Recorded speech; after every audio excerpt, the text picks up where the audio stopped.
Hey guys, welcome to Keep on Pushing TV. Yeah, man, I am your host, Devon Harris, and as always, we want to share ideas and insights that are going to challenge you and inspire you to keep on pushing and live your absolute best life because we want that from you, man. We want that of you and for you.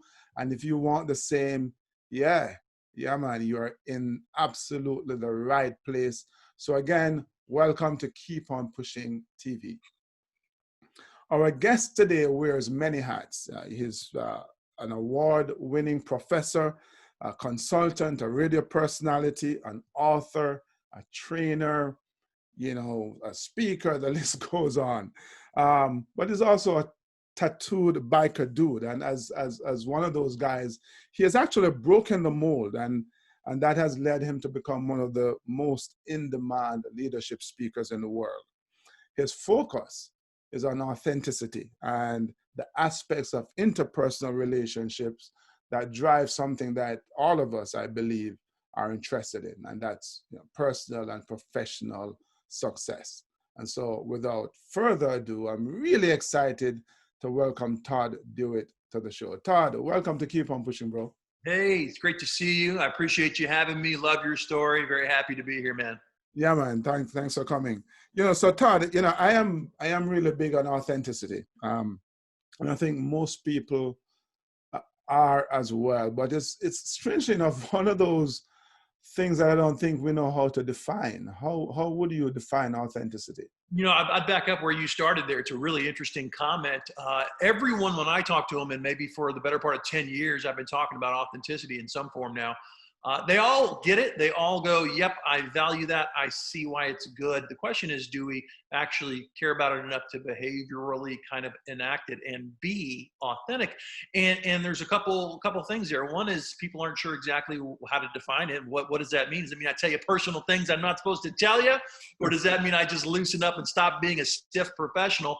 And so in terms of definition, I am kind of most of the time speaking to a professional audience. And what I mean by authenticity at work is this. So down here, you got best friends on a spectrum, and down here, you've got sterile, cold, distant, professional-only relationship. Most people at work stay over here. Authenticity is that sweet spot in the middle where you are first and foremost a professional, but you also let down that wall, pull back that curtain just a little bit, and you let some of that personality, those interests, that stuff that defines you as a human, not just a professional, come out. So you get to know people as people, not trying to be best friends, but trying to be people who are in relationships to do business. Yeah, so we obviously take ourselves to work. We take ourselves into the world, and we're always growing, we're always changing. That's something that I speak about a lot. The keep on pushing philosophy is about growing and reinventing ourselves. So how does that philosophy, this idea of us embracing change, how do we square that hole with this business of being authentic? Well, it's funny, one of the topics, you can't plan life, you know this. You make a plan, and you should, and then life happens, and who knows where it goes. The pandemic is the most profound example we've all seen recently. Mm-hmm. So one of I wear a leadership hat most of the time, but there's a lot of slices there, from motivation to communication to teams, and one of them is managing change or initiating change, which is quite related to creativity, innovation. Yeah. And the pandemic has thrown that concept right to the front, to where everyone cares about it a lot. So the answer to your question is pretty simple. When people are experiencing ambiguity, excess stress, change is being kind of unwanted and forced on them, that's what the pandemic is. Mm-hmm. The question is, under those conditions, when does a leader get more effective and have people really stop feeling so chaotic, get ordered, get productive in the face of that challenge? That's where authenticity comes in. Most people under difficult conditions really don't start feeling comfortable until they know someone. So let me clarify that.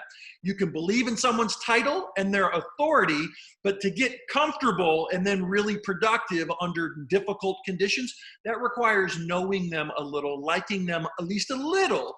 That's where the authenticity comes in. It's a relationship lubricant, if you will, that makes navigating change a little bit easier. Interesting that you brought up the whole business of leadership and the relationship between the leader and those that are in his charge or her charge. Because so many people, unfortunately, even today, view leadership as that role, that title, as opposed to someone who is there to guide and help and influence in a positive way. How does that new leader bridge that gap between, hey, I need to, earn respect, while at the same time, pull away that curtain to show who I really am? It's funny. The implication in those comments is that to be authentic is a risk. To be vulnerable is a risk. And some people might like it. Others might somehow lose confidence in you and it hurts your ability to lead. I love to be accurate and honest. That is a possibility. It is not common or a threat that should stop you from trying to get the benefits of being authentic in a relationship. So what I tell people is that at work all the time, people are starving for human connection. And yet we very often don't give each other human connection because we go back to that place over here where relationships are sterile, distant, measured, and professional only. So what I tell people is, look, if you're going to put a toe in the water and start being a little more real, a little more honest, a little more personality filled, little more authentic, it won't be a perfect run, and that's okay. What you're looking to do is to become less sterile, less professional only, little by little, so that others feel comfortable to maybe start reciprocating that. Now look, sometimes you might ruffle someone's feathers or be a little too personal. That's why you watch people, you try and read them, and if necessary, you pull back. But because the average is so bad at work where everything is professional and distant and not personal, my job most of the time is to remind people they need to loosen up and not worry about the risks and try and be a little more authentic. Yeah, I so agree, because part of the, I think, challenge for many leaders is this idea that the leader has to know it all and he or she has to have the strong face all the time, versus recognizing that vulnerability, showing some weakness, is actually, it humanizes you and endears you to others, that then helps them to want to do everything they can to help you to succeed. So I was, once upon a time, I was a young Army officer, and I remember I was on base outside this building waiting for whatever, and I was still straddling the fence, I would say, Todd, between being a young Army officer and this kid from the ghettos. And so while I'm there waiting outside, I was leaning up against the wall like I was back in the hood. Yeah. And this captain who was walking by, he gave me a good tongue lashing, deservedly so. So I guess the challenge is in us being authentic, being who we are, at the core. We spoke about this idea of embracing change and reinventing ourselves. How do we then, Todd, navigate the behaviors, the attitudes, even our deeply held beliefs, with this new environment in which we have now pushed ourselves? Sure. Well, I mean, first of all, in terms of how people react, like your superior did back in the day, you never, ever know how people are going to react. You're right. The truth is, the more authentic you are, the more you are vulnerable and taking risks. I admit that. I just got to tell you, you do start slowly but surely by drawing lines and being you, and then you watch how people react. Now, how does that matter today because of the pandemic and the crisis more than normal? It's not that it has a unique effect now. It's just a more important effect. And what I mean by that is, when people are experiencing high stress, ambiguity, and to be frank, today, a lot of despair and depression are more common because people are losing jobs or fearful of losing jobs, etc. What that means is that there's, even more than normal, a premium on feeling human, feeling accepted, bonded, understood, and not alone. That's a huge one. Not alone. So the idea as a leader who's still connected to others, of dealing with openly some of these more difficult concerns that every single one of us deals with, just makes you human, and to use your words, in the eyes of others, which is precisely what you want to do. The big classic fallacy, the lie, is that to be an effective leader, you've got to be confident and act like you know everything, have never made a mistake, and have no doubt whatsoever. And as you pointed out, that is absolutely, positively not accurate. Now, it is true that if you want to be effective over time, you have to learn how to display very genuine confidence. That's true. It's simply incomplete, because you can show confidence, you can do things and show competence, but the truth is, if you want the effect of those things to be maximized, there's more you got to show. That's the human part that we were just talking about. So when you're making a big decision, it's not true that you got to go, I know the answer and here it is. And just, no. The truth is, you're supposed to go, I've been thinking about this deeply. I've considered your input. I know it's probably one of these two options I'm considering, but I want you guys to help me get over the top and pick the one that actually fits our situation the best. Now, what I just did was take ownership, said, here's our situation, and said, without flinching or looking weak, I also really want and need your input so that we can make this decision. That's a great leader. Yeah. So, back to my young or my old army days. I'm not sure which adjective I should use. Back to my old army days when I was younger. And I wonder how you advise a young person starting out in the professional world. How do they're trying to assert themselves. They're trying to show what they're capable of. And so here it is again, my boss, my company commander, he would say, Harris, do so-and-so, and I want you to do it this way. Now, I kind of resented that. I'm like, I'm a thinking man. Tell me what to do and let me go figure out how to do it. So invariably, I would do what he told me to do, but I do it my way. You didn't last long in the military, did you? Long enough. But I got in trouble. How do we navigate that, man? How do we, show our competence while at the same time, I guess, pleasing the boss? I don't know. All right, so I'm going to give you an answer you probably didn't want, but I'm going to do it anyway. I mean, I've thought about this a lot, and one of the reasons that I have traction out in the market is because I'm 49, almost 50, and I'm at an interesting age where there's so many people who are above me now, at least in the States, and tons that are invading and taking over the millennials and Zs below me. So I'm kind of in the middle, and I look a little bit different than most of the guys in this space. Right. So young people in particular ask me questions like that all the time. And I give them an answer that they're usually not expecting because I look a little different and I'm loud. And so they expect me to say something that they think is enlightened and pro-young people, and I don't. So the youngins, the Zs, the millennials, have a stronger desire to be expressive, like I do, than older generations, Gen X, for example, which is what I'm part of. They really do, and they run into a conundrum that you just gave a beautiful example of, where they want to just hear what needs to be done and go do it as they see fit, and they're not really attuned to caring about details that were given to them or hierarchy and precedents and rules of behavior. Here's the advice. The advice is, I hear you. Let me validate you because you're a human, and I can't wait to see what kind of creative response you have to that question. But the truth is, for young professionals, first quarter of your career, you've got to go earn the right to be fully you. Now that sounds weird, but think about that. I want you to earn the right to be fully you. And what I mean by that's real simple. Want you to listen, not question, get too creative and try to change the world in your first few weeks and months and year as a young professional. Go do what was asked of you and do it at a high level, because the more you meet expectations, improve yourself to be what I think of as a 20%er, meaning an above average, productive, value added employee. The more you do that on a sustained basis, using the definitions that were given to you by your superior, the more you start earning the latitude to be as colorful, expressionate, and creative in doing your work as you see fit.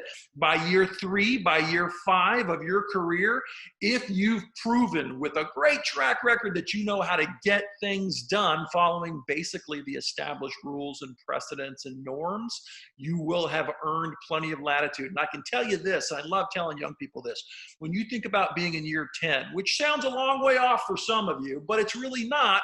Year 20, 30, 40, that's a long way off. But when you think about being in year 10, if you want to be you times 10, I mean, just fully express, great, you can get there, but you got to earn your way there through exemplary, repeated performance. So that's your ticket to creative expression. So you're saying, hey, young buck, don't push back too hard on the norms. In fact, follow the rules, observe the norms, because if you push this idea of authenticity, wanting to be me, too hard, is going to backfire. I think it can backfire if you give too much too quick, and the best insulation by far is a great track record of performance. Yeah. You know, as we're here talking, my mind just jumped back to the 1998 Olympics. It's really interesting. So at the Olympic Games, certainly the Winter Olympics, you can look at an athlete and guess fairly accurately what sport they did, right? So like bobsledders are bigger guys, but so are ice hockey players. The difference is that the ice hockey player, his face is all cut up, like missing tooth, or the hockey player, you know. Yeah. Huge thighs, or figure skate, speed skater, and I think '98 was the first time they had snowboard, and you could tell the snowboarders they weren't wearing the Olympic uniforms because they wanted to express themselves. They're like, I got my own thing. Yeah. So how did you talk to me about your journey? Because you are a tattooed guy who is standing in front of a classroom teaching. That's not the typical look as a professor. Sure. So how did you bridge that gap? Sure. No, it's my story kind of follows the things that I teach and preach in some ways. First of all, I'm no longer a professor. I retired a few years ago. I stand on stages pretty much full time now. But it's the same thing, and the answer to your question still matters. So when I started, I was just like the young people I was making fun of just a minute ago. I started working for Anderson and Ernst & Young, two of the largest consulting firms in the world back in the day, and wore a crispy Brooks Brothers suit and a starchy white shirt and a nice, simple, conservative red tie. And I had my hair, back when I still had some hair, I had some hair, and it was all conservative and simple, and I was shaved, and I had no tats to speak of, and the ones I did have were hidden effectively inside my shirt. And the reason I did that was because I could feel, this is an interesting thing, at work, even if you can't articulate the norms around you, you can very often feel them because you watch group behaviors, people behaving around you and how they act. And I could tell there was a price to be paid for being different. So I've had these pierced since I was 18 years old. I had to take those out. I had to look correct. I had to wear the right things. And anytime I tried early on to look a little more like I normally tend to look, which is a little more casual and laid back, I could feel the eyes on me, and then quickly I actually was called out. So I had to learn the hard way like anyone else. I was called out by one of my very first bosses, and I was sent to the adult equivalent of the principal's office. Do you know what the adult equivalent of the principal's office is? Would that be HR? HR. And I was sent to HR for a violation. You know what my violation was? I had grown a goatee. How dare you? How dare me? And I got kind of taken to task back in the day before everyone was fully casual, and that became normal. Today, of course, blue jeans and goatees are kind of not everywhere, but much more normal. So I had to earn it, just like I was saying, through excellent performance before slowly, step by step, I could loosen up and become me. Because when you kill it with the work, no one really minds how you look. So you're saying performance before authenticity, basically. I don't want to say it's more important. I would never say that, because I believe in individuals and human, the value of a human and the need for us to express. I would say that performance absolutely is your path towards lower risk authenticity. Hmm.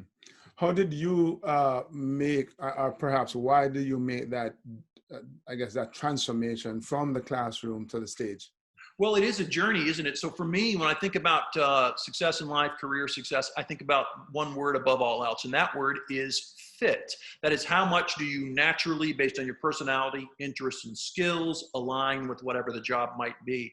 The short answer to your question is consulting fit me back in the day decently. Not perfectly at all. I didn't fit in as a cog in a large machine, which is what those are, even though they were great places to be. And I still do work as a speaker for those firms today. And then I moved to academia, got the PhD at Texas A&M, and became a professor. That fit very well in terms of skills, interests, abilities. I couldn't believe they were paying me to teach and write academic papers. I thought, this is amazing. I'm lucky, lucky, lucky. And then about 5 years maybe into that, the phone had started ringing, the speaking thing was happening, and I was developing a market off of campus, if you will, which is now global. And the idea of writing and blogging, creating books, standing on stage, I love, and it fits me every bit as good or better than being in that classroom in the ivory tower. So not once, but twice, I've been lucky, to answer your question, and found a calling that fits my interests very, very well. Yeah.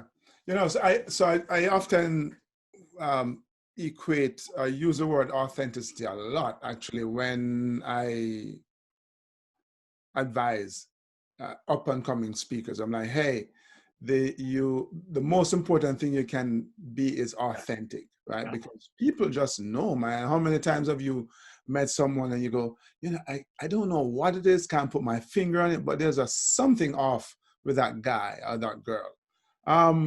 You're very right. Authenticity is the most, in my mind, powerful way in which we can show up in the world. Agreed. But even if we're giving off bad energies, though, it's not true. Well, so the question I get very often at some point, like right now, is, so what's the downside to authenticity? And I've mentioned some of the costs. If you're vulnerable, you know, and so on, you're not projecting confidence full time. There's another angle when you want to talk about the downside. And again, the downside's not that big of a deal, because the truth is we're usually starved for authenticity. But I will answer your question. Yes, there are some wacky people on this planet, and we don't look at them and go, man, I wish they would be more authentic so we could have more of that. So I say that to groups, and they laugh just like you, because we can all think of people who we don't need more loud authenticity from. So that's true, but the question is, what's true on average? And on average, most people are decent and kind, and they're okay to work with, and we want them to be a little more real. But when you find those strange people, yeah, I'll admit it, you're not supposed to go and enter some coaching moment with them where you encourage more authenticity or anything like that. You're supposed to leave them alone and hope they do their job and don't bother anyone. Right. So I asked actually someone else who I interviewed on this program about those kinds of people, those especially leaders that I don't call strong leaders. I call them strong arm leaders, who are being authentic in their own right. And they have huge following, huge support. Sure. What does that say as a social scientist, I suppose? What does that say about us as individuals who are, for the most part, good, decent people? Yeah, so are following these people who we shouldn't be, you know, lauding. Well, I mean, it says a lot. It's a great question. It says a lot about us. We have, we're in the middle of an evolution. It's slow, and it's been going on for maybe 30 years or so, this slightly ever more enlightened take on leadership and what it means to relate to people at work. We're getting very slowly better and better at that. It used to be that hierarchies, command and control, and the use of fear as a motivator dominated leadership practice and thought 30, 40 years ago. Mhm. Today, that's still around in pockets. The military, for example, uses, understandably, a much more strict command and control, sometimes some negativity that people understand for different reasons. But in corporate life, that's become a real problem, and we don't want to validate that. Now, this is fun. This is really fun for me to say. 40 years ago, there wasn't as nearly as much research that backs up what people like me today say. Today, we have many decades of great organizational research that tell us the following. When an organization, on average, because there's a lot of managers in a given organization, but on average, has more enlightened managers that follow people-centric principles, kind of like we've begun discussing today, on average, over time, they perform better. They retain talent more. They're more innovative.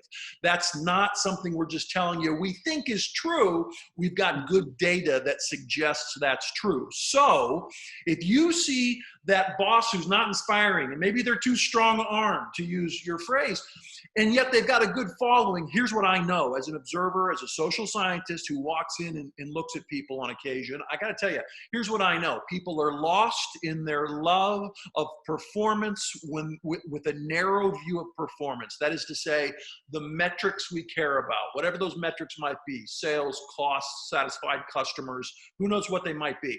We're lost on the narrow view of those metrics, and we don't care nearly enough about how we achieve those metrics. The enlightened firms I was talking about care both about those metrics we're trying to achieve and how we achieve them, because long term, if you don't care about that how part, which is building relationships, great teams, great culture, if you don't care about that, your ability to hit those metrics over time goes down, talent leaves, etc. So I respect that people respect the achieving, hard, strong-arm boss. And I have to report to you, you cannot revere them, you can't validate them, and over time you have to change them or replace them because they will spoil a culture fast. Mhm.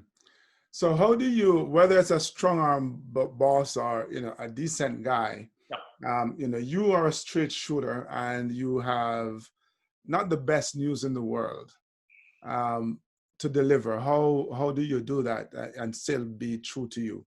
Sure. Well, I mean, that's a cornerstone of being a leader, because if it was easy, nobody would be around talking about it all the time the way we are today. Mm-hmm. It's hard. And one of the most common hard things you got to do is deliver information people don't want. Hey, we're actually losing sales, and that means we might do some layoffs, or some sort of right sizing or downsizing, or guess what? There's a pay freeze, there's a hiring freeze, or guess what? You didn't get the promotion, you didn't get the raise.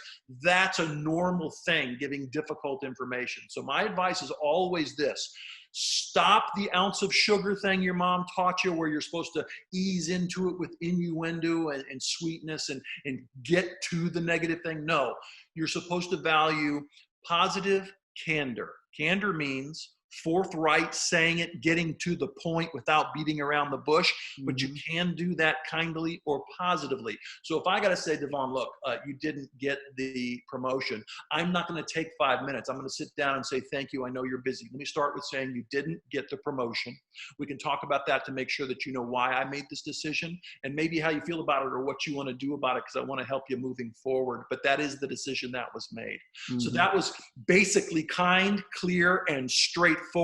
That is almost, there's exceptions, but that is almost always the best approach to difficult information. Yeah.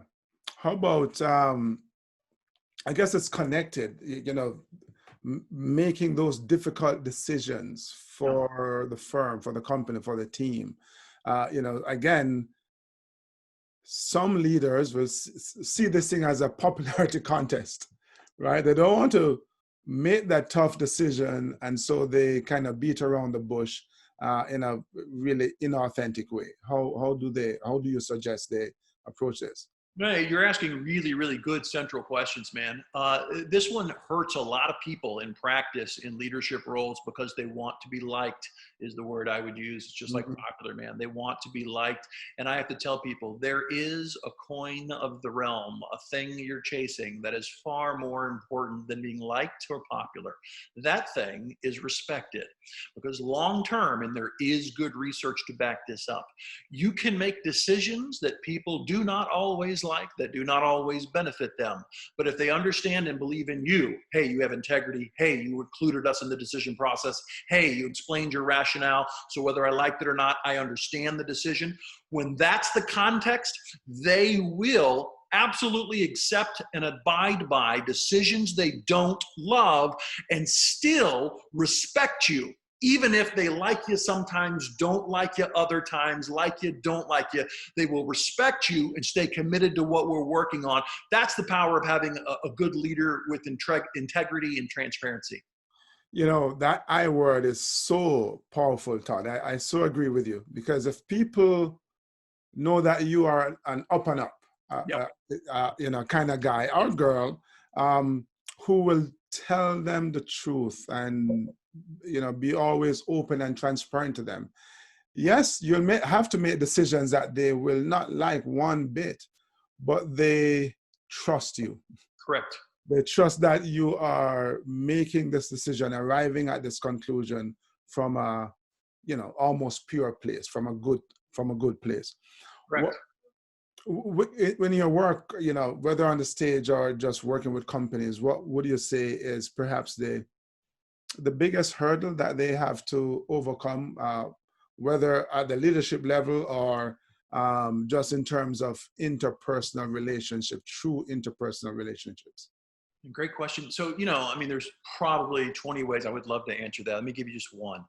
Probably my favorite answer involves how leaders at the top third of the organization often lose touch with where they came from. So one of the biggest punchlines in— Preach it, brother. Absolutely, man. Well, and this is not a knock on them. This is human nature. One of the oldest maxims in leadership is that leaders model the way. And so the question then for any given leader is, what is it you are modeling for others? What are you showing others through your behaviors every day? And my observation as a person who gets to observe for a living is that people on the top third of organizations very often lose sight of that mantra and don't really appreciate what it is that they're modeling or showing every day. And slowly they often get really bad habits into the equation, such as I have preferred parking, I have a corner office, I have a special elevator, I get to wear different clothes, I get all kinds of perks and rules and things that don't apply to me that apply to them, et cetera, et cetera. Things that make us separate or feel separate from the average person in the organization. The more you indulge in that, your model is not effective, because the number one way a leader teaches someone is not through saying stuff, it's through doing things. Because when people see you, that's called vicarious learning, and it is a strong way to tell people without using any words exactly where you stand and what you believe in. So if I could give one piece of advice, it was, hey, get out of those executive offices, look at how you're speaking, acting, dressing, and where you're walking and who you're talking to, and see if you could remember where you came from, what they look like, how they talk, and spend more time not with people at the top third, but people at the bottom 2/3. And that will make you much more sensitive to the model that you're showing every day. Yeah, I so agree, man. People do what you do. And I think perhaps one of the ways that leaders can remain grounded is by imagining if the people under their charge was behaving and performing in the same way that they're doing. Would you want them to clone you? In fact, even at home, would you want your kids to clone you and to behave the way you behave? Oh, that's So great. yeah, you know, so yeah, this thing, authenticity, is as we started out, there's a word that we don't really know how to define, but it impacts our lives, certainly our ability to have strong interpersonal relationships and achieve not just success, but would you agree, well-being as we Yeah.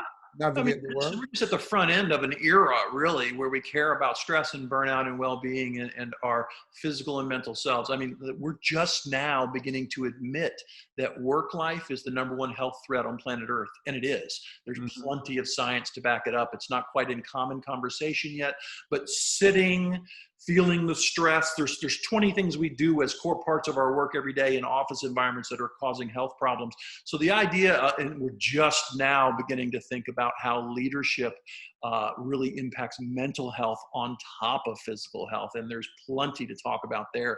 So the word well-being, and there's different versions of that. That's great, and it should be a focus. If people, I like to make it practical for people. Think about voluntary turnover. Know what the history is for your organization and for your team and for your industry if you can get your hands on that data. Because if you are at the average or better of voluntary turnover, meaning you're keeping people longer than most people do, you're doing something really well. I mean, it's possible you have low standards and it's just a great job, but I don't want that. Assuming you have decent standards, that means you're really a good leader with a great culture and the team likes being a part of what's going on. If you have worse than average voluntary turnover, that's a big red light that suggests something you're doing is not producing the well-being that we need to see people happy and productive and staying put for longer periods of time. Yeah. So interesting point. Work and leadership can adversely impact well-being. Not something I thought about before, though, the leadership aspect, but it just goes to show how important leadership is and how important it is to be truly authentic. Todd, I think we're going to have another conversation, man. This has been enlightening. Even for tattooed guys, you're pretty well. Tattooed guys are cool.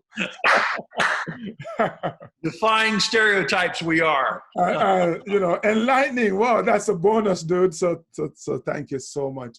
Hey, guys, if you enjoy this, don't forget to like it. Don't forget to subscribe. Don't forget to share it with your friends. So Todd, I know that you are a consultant and you're a speaker. How does someone find you to get some of that authentic message? Sure. Thanks for asking. Two obvious responses there. One is find me on LinkedIn. I'd love to connect with anyone who's listening. And the other is my website, which is kind of my home on the web, which is drdewett.com. drdewett.com. Hey, I love it, man. Thank you again for coming on. Hey, my pleasure. As always, keep on pushing. My pleasure. Thanks, man. Thanks for watching. If you haven't done so yet, make sure you click on that subscribe button and hit that bell. You'll get a notification every time we post a new video. And don't forget, share it with your friends, man. They want to be inspired as well, right? So share it. Don't keep it. And before you go on to the next video, visit my website, www.devonharris.com. Keep on pushing.